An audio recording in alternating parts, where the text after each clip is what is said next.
It's kind of like how people try and be their own God. And then they want to heal themselves, by themselves, for themselves, and with themselves. It's like, that is bad math, my friend. That is just bad mathematics. We got to have good math over here. All right? Am I making any kind of sense? It's making sense for who it's for.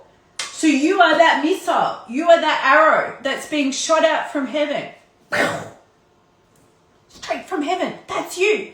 You're like burning. Can I tell you a funny story? This just gave me such a vivid image of a memory from when I was about 14, 15 years old. This is the funniest story of my school years. One of. I lived in Germany till I was 16. I had this crazy chemistry teacher. I was maybe 15 at the time. He was so crazy. I loved him. What was his name? Herr Kortz, Herr Kertz, Herr Korp, I don't know, Mr. Something. Started with K. He would do the craziest stuff. It was always like fascinating and terrifying being in his class. And so one time he had us take gummy bears, you know, like Haribo gummy bears, Haribo like Kinderfrau.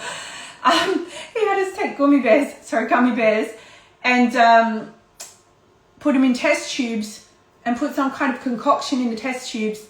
I don't know what he wanted to accomplish, but what he did accomplish, or what we accomplished under his instruction, was an entire classroom full of gummy bearchen with their butts set on fire, flying around the chemistry lab, and literally like a bundle of them flew up into the ceiling and burned a hole into the ceiling. Which, like, even as I remember it, I'm like, am I making that up? Because how are they strong enough for that? But that is what happened. It must have blown up with such force that it just hit the ceiling. But I just can remember these little gummy bears flying around the room like they were possessed, with fire coming out of their butts. Herr Korp. One of my favourite school memories.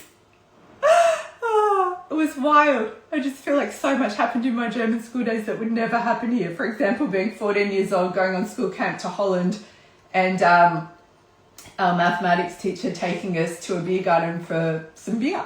Imagine that happening in Australia or America, or probably most places. Anyhow, I just got that image, right? Like, you are that heavenly gummy bear that has been shot out from a test tube. If you're just joining, you're like, what's happening? You missed the good story. You are the word of the Lord. You are the arrow sent from heaven. You are the firing word of the Lord, and your purpose, which God has put in you, which is his purpose, his word will not return void. That's freaking exciting. So if you're the too much person, or you've got vision that is like beyond the vision beyond the vision, beyond the vision, beyond the vision, and then at times you just kind of pull back from your own life and you're like, I'm actually crazy. I'm actually, you know, like somebody needs to sit me down and stop me. What you need to do instead, and if you've got well-meaning people, oh, well, you probably do take too much upon yourself. Probably the reason, how about this one? Probably why you're, you know, not at your best functionality, physically, emotionally. Maybe you've been unwell. I'm not talking about every kind of illness out there, but there's a high percentage of illness, particularly in like chronic exhaustion type stuff, which comes from the fact that you're not fully pressing play on who you are. It's a misalignment.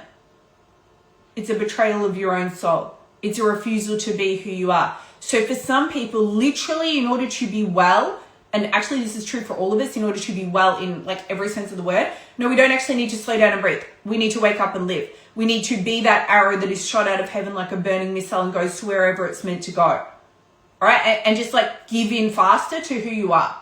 Just give in faster to the fact that you are that person. You make your own life a lot easier. You're going to start to receive that supernatural gracing that carries you along in a way which is honestly like every day you better just hold on.